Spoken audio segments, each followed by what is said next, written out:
Hello دوستو، امید ہے آپ سب خیریت سے ہوں گے۔ آج ہم برٹن رسل کی ایک ایسے freedom versus authority in education پڑھیں گے۔ دوستو، سب سے پہلے ٹائٹل سمجھیں۔ ٹائٹل ہے freedom versus authority in education, یعنی آزادی بمقابلہ اختیار تعلیم کے میدان میں۔ مطلب یہ ہے کہ نظام تعلیم آزاد اور خود مختار ہونا چاہیے یا کسی ادارے کے کنٹرول میں ہونا چاہیے۔ کیا طالب علم کو ایک مخصوص نظریہ سکھایا جانا چاہیے؟ مثال کے طور پر پاکستانی شہری ہے تو اسٹیٹ اسے ہر حال میں یہ سکھائے کہ اس نے پاکستان کو ہی صحیح سمجھنا ہے اور اسی سے ہی محبت کرنا ہے۔ اسی طرح کسی اور ملک کا ہے تو اسے اسی حساب سے اس ملک سے وفاداری سکھایا جائے۔ اس کے برعکس آزادی کا مطلب یہ ہے کہ اسے فیکٹس اینڈ فگرز بتائے جائیں اور پھر اس طالب علم کی مرضی ہو کہ وہ اپنے ملک کو اچھا سمجھے یا برا۔ رسل پہلے ہی پیراگراف میں یہ واضح کرتا ہے کہ تعلیم میں آزادی کا مطلب یہ نہیں ہے کہ بچوں کو کچھ بھی کرنے دیا جائے۔ رسل کہتا ہے freedom in education as in other things must be a matter of degree. Some freedoms cannot be tolerated. I met a lady once who maintained that no child should ever be forbidden to do anything because a child ought to develop its nature from within. How if its nature leads it to swallow pins? I asked. ایک خاتون نے رسل سے کہا کہ بچوں کو کسی بھی کام سے منع نہیں کیا جانا چاہیے، کیونکہ بچہ اپنے بھیتر سے یا اپنے اندر سے اپنی فطرت کو پروان چڑھاتا ہے۔ جس پر رسل نے اس سے پوچھا کہ کیا ہو اگر وہی نیچر اسے پن نکلنے پر آمادہ کرے، جو کہ خطرناک ہو سکتا ہے۔ جس پر اس عورت نے الٹا رسل کو برا بلا کہا، جس پر رسل افسوس کا اظہار بھی کرتا ہے، کیونکہ معاشرے میں کچھ لوگ اتنے بڑے دعوے کرتے ہیں مگر اس دعوے کو سپورٹ کرنے کے لیے ان کے پاس کوئی موزوں دلیل ہی نہیں ہوتا، اور جب ان کے کلیم پر سوال اٹھایا جاتا ہے تو وہ آپ کی سرزنش کرتے ہیں اور آپ کو برا بلا کہتے ہیں۔ رسل کہتا ہے کہ تعلیم میں اختیار کلیسا یعنی چرچ، ریاست، استاد اور والدین کے پاس ہونا چاہیے۔ ان میں سے صرف کسی بھی ایک پر الگ سے بھروسہ نہیں کیا جا سکتا۔ رسل کافی عقلی گفتگو کرتا ہے اور اپنے دعوے کو دلائل سے ثابت کرتا ہے۔ وہ کہتا ہے کہ ان سب کے مقاصد الگ ہوتے ہیں۔ اسٹیٹ اس طرح بچے کو پڑھائے گا کہ بچہ بڑا ہو کر صرف ملک سے وفادار رہے اور ملک کا نام روشن کرنے کی کوشش کرے۔ چرچ چاہے گا کہ بچے کو اس طرح کی تعلیم دیا جائے کہ بڑا ہو کر وہ پادری کے وقار اور طاقت کو بلند کرنے کے لیے کام کرے۔ استاد چاہے گا کہ بچہ بڑا ہو کر اسکول کا نام روشن کرے، جبکہ والدین چاہیں گے کہ بچہ بڑا ہو کر خاندان کا نام روشن کرے۔ رسل ہربرٹ جارج ویلز کی کتاب لائف آف سینڈرسن آف اونڈل کا حوالہ دیتا ہے۔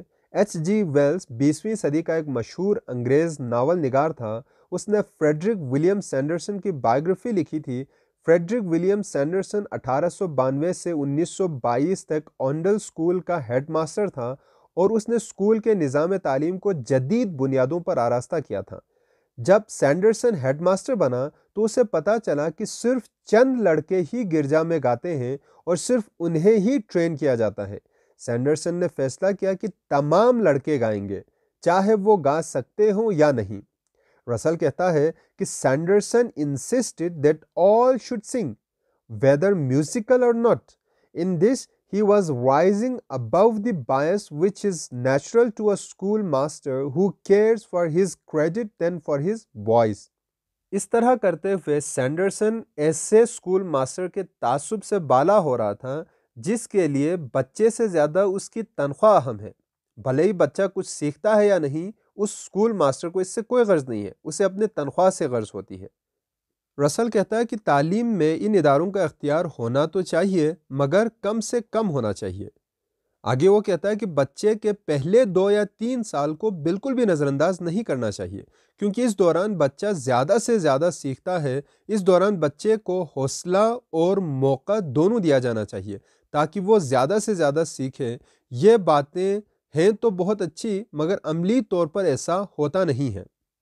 رسل کچھ مشورے بھی دیتا ہے۔ وہ کہتا ہے کہ زیادہ تیز اور ذہین بچوں کو سست اور کم ذہین لڑکوں کے ساتھ ایک ہی کلاس میں نہیں رکھنا چاہیے، کیونکہ ایسا کرنے سے زیادہ ذہین طلباء بور ہو جائیں گے، جبکہ کم ذہین طلباء استاد کی رفتار کے ساتھ آگے نہیں بڑھ پائیں گے۔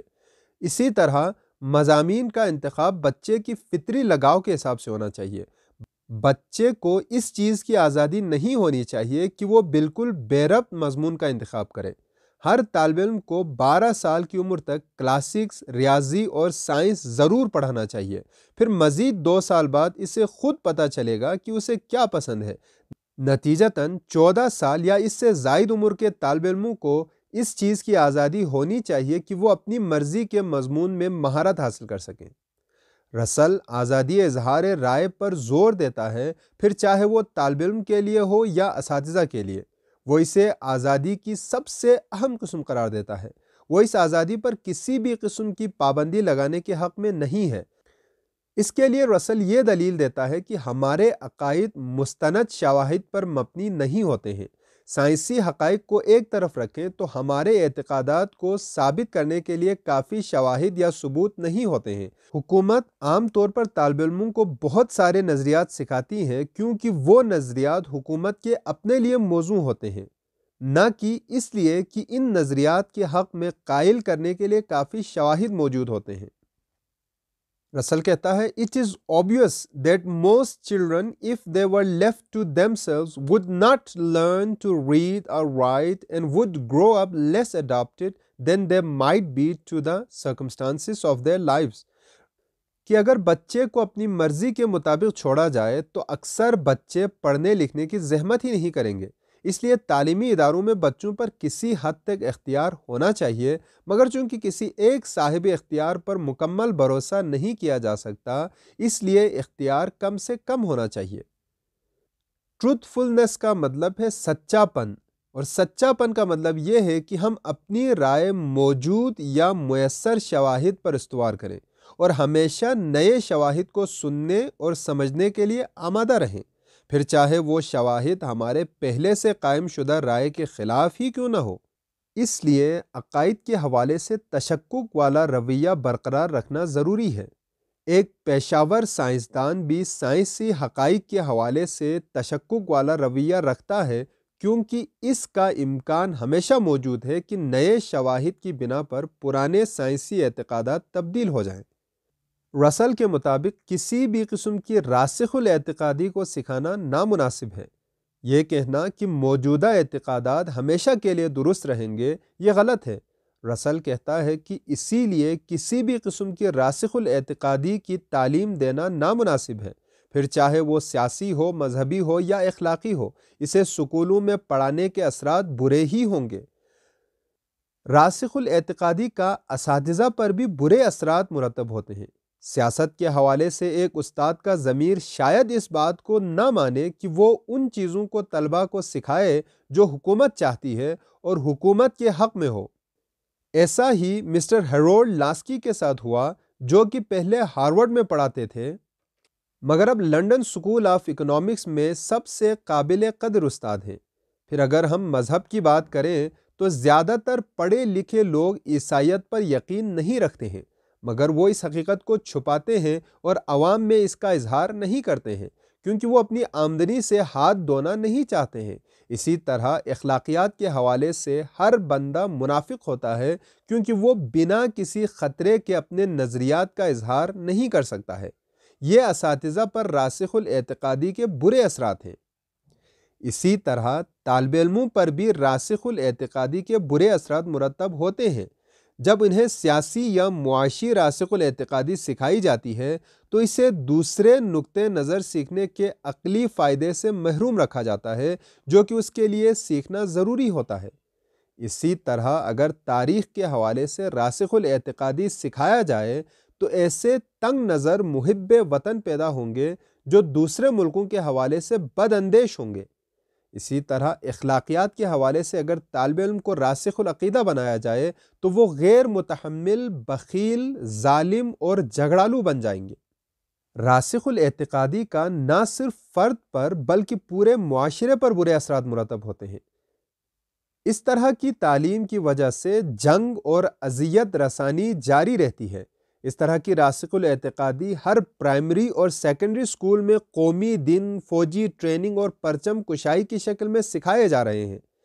اس طرح کی چیزوں کو اس لیے کیا جا رہا ہے کہ لڑکے اور لڑکیوں کو دوسرے ممالک کے لوگوں کو قتل کرنے کا ذائقہ مہیا کیا جائے۔ اس طرح کی اخلاقی زبوں حالی کو صرف اس صورت میں روکا جا سکتا ہے کہ صاحب اختیار لوگ اساتذہ اور طالب علموں کو آزادی اظہار رائے مہیا کریں۔ رسل کہتا ہے This whole system of moral degradation to which innocent boys and girls are exposed would become impossible if the authorities allowed freedom of opinion to teachers and pupils. معصوم لڑکے لڑکیوں کی یہ اخلاقی زبوں حالی بند ہو جائے گی اگر صاحب اختیار لوگ آزادی اظہار کا حق دیں، نہ صرف اساتذہ کو بلکہ طالب علموں کو بھی، یعنی دونوں کو دیا جائے۔ آخر میں رسل کہتا ہے کہ no man is fit to educate unless he feels each pupil an end in himself. آخر میں رسل کہتا ہے کہ no man is fit to educate unless he feels each pupil an end in himself, with his own rights and his own personality, not merely a piece in a jigsaw puzzle, or a soldier in a regiment, or a citizen in a state. Reverence for human personality is the beginning of wisdom in every social question, but above all in education. یعنی کوئی بھی شخص تب تک تعلیم دینے کا اہل نہیں ہوگا جب تک وہ ہر بچے کو منفرد نہیں سمجھتا، جس کے اپنے حقوق ہیں، اپنی شخصیت ہے، جو محض ایک جگساؤ پزل کا مہرہ نہیں ہے، یا کسی فوج کا سپاہی نہیں، یا صرف کسی ریاست کا شہری نہیں ہے۔ انسانی شخصیت کا احترام ذہانت کی ابتدا ہے۔ معاشرے کے ہر پہلو سے اور سب سے بڑھ کر تعلیم میں یہ ضروری ہے کہ انسانی شخصیت کا احترام کیا جائے۔ تو یہیں پر یہ ایسے ختم ہوتا ہے۔ امید ہے آپ اسے سمجھ چکے ہوں گے۔ اگر آپ کے من میں کوئی سوال رہتا ہے تو کمنٹ کر کے ضرور پوچھیے گا۔ Thank you very much.